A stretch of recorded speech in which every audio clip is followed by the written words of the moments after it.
Вот такие вот здесь водопадики.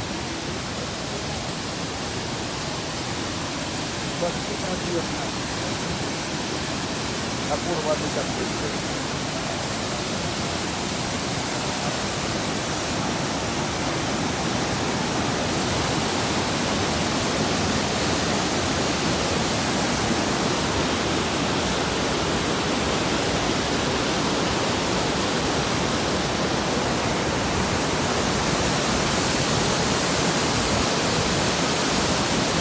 Да, красота.